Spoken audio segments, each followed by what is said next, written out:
So now Soar America is hitting the pause button on the cross-country part of the trip, and we're headed to New Mexico to wait out the weather here in Texas. We've been in Texas for quite a while, and we're ready for a change of scenery. So New Mexico is the place. Welcome to Soar America. 2 couples, 2 dogs, and 2 Class B RVs on a cross-country road trip.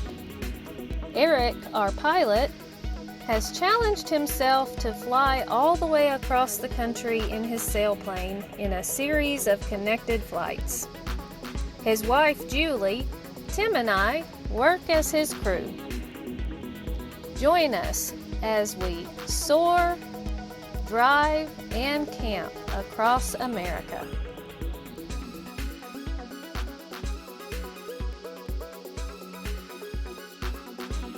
Our first stop in Roswell, New Mexico for food. Lunchtime! Lunch today is at Backdraft Barbecue here in Roswell, New Mexico. Alright, so we had to get brisket. Thank you. You're welcome. Brisket, potato salad. And what's in the corn? Green chili and cream cheese. Ooh, and Tim got the sandwich. The hook and ladder. The hook and ladder. So what does it have in it? It has a jalapeno sausage and brisket. And I got food too. Pulled pork sandwich and the corn. What do you have here? It's green chili apple pie. You want to try? I've never heard of that.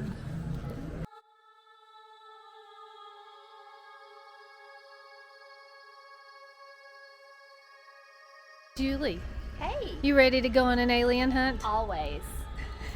Or themed restaurants here, alien-themed restaurants in Roswell, except for the McDonald's. It's apparently shaped like a spaceship, and at night it's lighted in neon colors, and during the day it's a bright silver. We haven't seen it yet, so I can't verify that, but that's what I'm told. There's a big green dome. Does that signal the little green men?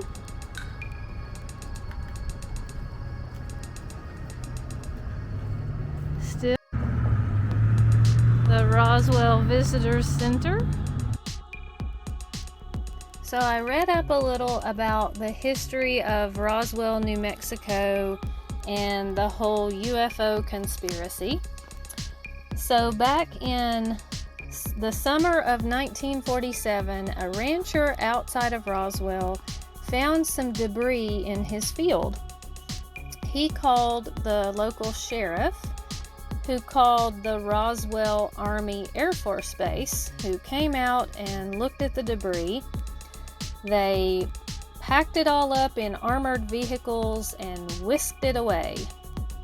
It came out the next day in the local newspaper, and the conspiracy theory was born.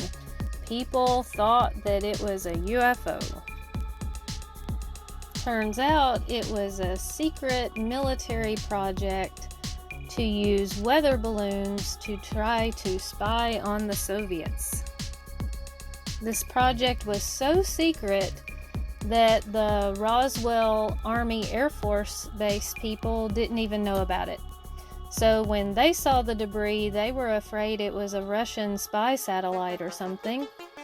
So they came up with a story as quick as they could and told everybody that it was a weather balloon.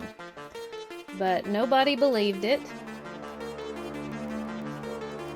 Soon after that, the Air Force started doing experiments by dropping dummies out of a plane to test to see how pilots could survive a high altitude fall. Well, this just fed into the conspiracy theory more because the dummies they used looked an awful lot like aliens are supposed to. And the Air Force personnel would come in and grab the bodies up as soon as they dropped. So this encouraged people to think not only are there UFOs, but now there are aliens that are coming down and the military is doing experiments on them. Since then, military records have been released to tell us more about this secret military project, to listen in on the Soviets and discover their atomic bomb testing.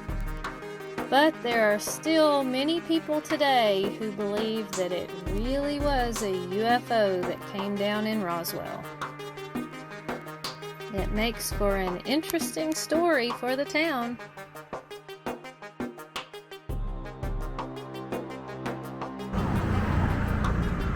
Papa John's has aliens. Aliens on the lamppost.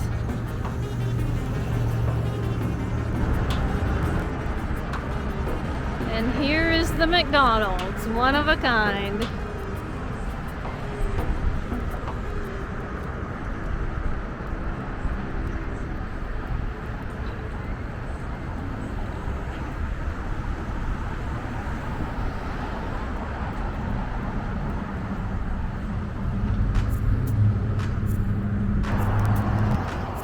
Dunkin' and Baskin Robbins has an alien, all suited up for COVID with a mask on.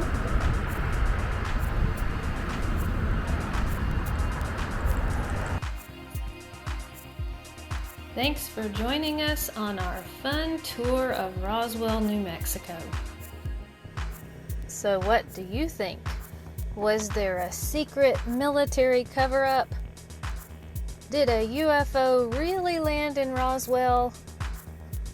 Are there aliens? Let us know in the comments.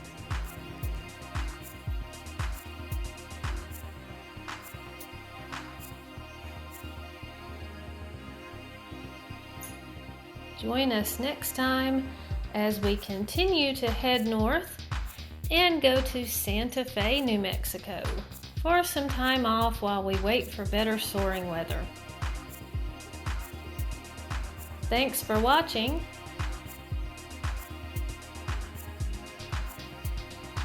Subscribe to our channel to let us know you're watching.